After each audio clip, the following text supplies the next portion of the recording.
Morning, dear students.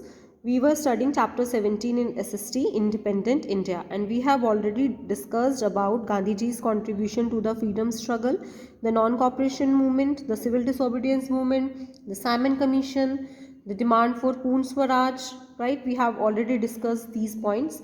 Today we will read about World War II and Quit India movement, Subhash Chandra Bose and the Indian National Army, and how India finally became free. So let's start with World War II. World War II broke out in 1939, and what Britishers did that time, Britishers without consulting Indian leaders, they forced India into the war. Because due to which the Congress minister resigned under protest and demanded freedom. क्या बोला उन्होंने कि अब हमको freedom चाहिए, हम इन Britishers की बात नहीं मानेंगे. The Congress launch the quit India movement in 1942. World War started in 1939 and in 1942 the Congress launched Quit India movement. Gandhi ji asked the people to do or die. Do or die means Gandhi ji ने बोला या तो आज़ादी को पाओ और या फिर उसके लिए मर जाओ. डू और die. Many leaders were arrested. जब ये मूवमेंट स्टार्ट हुआ इसके बाद many of the leaders were arrested.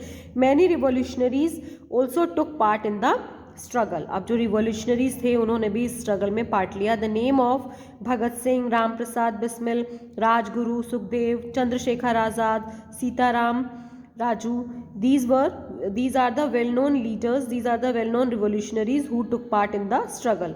The Quit India movement spread all over the country. As you can see, the quit means छोड़ो. तो what is Quit India movement? Bharat छोड़ो. उन्होंने एक आंदोलन चलाया कि अंग्रेजों भारत छोड़ो. The Quit India movement spread all over the country. The British immediately arrested Gandhi ji and many other leaders, जिसकी वजह से ब्रिटिशर्स को गुस्सा आ गया और उन्होंने गांधी जी को अरेस्ट कर लिया. राइट उन्होंने गांधी जी को अरेस्ट कर लिया कि गांधी जी नहीं होंगे तो लोग ऐसा कुछ नहीं करेंगे. Gandhi ji and other leader were arrested. There were violent protest all over the country. अब इसकी वजह से वायलेंट प्रोटेस्ट होने लगे. गांधी जी तो नॉन वायलेंट थे, लेकिन जब गांधी जी को और दूसरे लीडर्स को अरेस्ट कर दिया तो वायलेंट प्रोटेस्ट होने लगे. Now what was the role of Subhash Chandra Bose.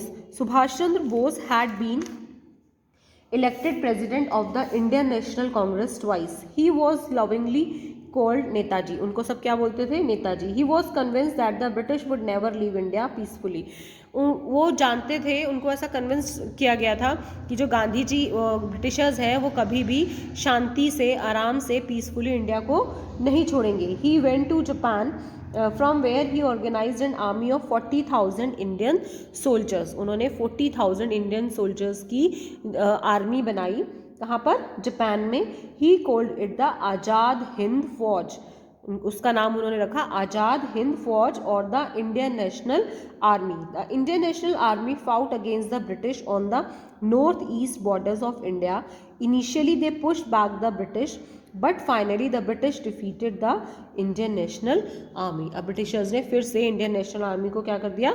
Defeat कर दिया. Because they were very strong. They were having trained soldiers and advanced weapons. Right now come to next page. What happened then? How India became free. By the time World War II ended in 1945, the British realized that they could no longer keep the Indians in their control. अब उनको realize होने लगा कि हम Indians को अपने control में नहीं रख पाएंगे. The Quit India movement and the Indian National Army had shaken them. ये लोग जो मूवमेंट थे ये फेल तो हो गए थे, लेकिन इन मूवमेंट्स ने ब्रिटिशर्स को पूरा हिलाकर झकझोर कर रख दिया था. They agreed to move out of India and started discussion with the Congress and the Muslim League. अब उन्होंने इंडिया को छोड़कर जाने का पूरा डिसीजन अपना माइंड मेकअप कर लिया था. बट उन्होंने क्या किया? उन्होंने कांग्रेस और मुस्लिम लीग के साथ अपनी एक मीटिंग रखी, डिस्कशंस रखे. The divide and rule policy of the British had been successful in dividing the Hindus and Muslim. जो उन्होंने आई टोल्ड यू अर्लियर कि उन्होंने पहले पार्टीशन किया था बंगाल का हिंदू और मुस्लिम बेस पर. तो जो उनका ये डिवाइड एंड रूल पॉलिसी थी ये सक्सेस हो गई. वो सक्सेस हो गए हिंदू और मुस्लिम को डिवाइड करने में. The Muslim League under the leadership of Mohammad Ali Jinnah demanded a separate nation for the Muslim Gandhi ji was against the division of India. वो गांधी जी जो थे वो इंडिया के डिवीजन के अगेंस्ट थे, लेकिन जो मुस्लिम लीडर था, लीग था जिन्ना, उसको अलग से जगह चाहिए थी मुस्लिम्स के लिए। India got its independence on 15 August 1947 but was divided into two nations, India and Pakistan. Gandhiji was heartbroken. His dream of a united India had been shattered. जो उनका सपना था भारत को एक करके रखने का, वो चकनाचूर हो गया।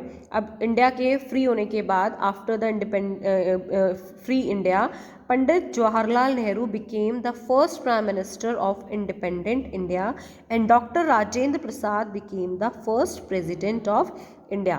Noted down this is very important. Dr. Rajendra Prasad was the first president and Pandit Jawaharlal Nehru became the first prime minister of independent India. Right? So this was the chapter. Read the chapter again and watch the video carefully. Okay, bye.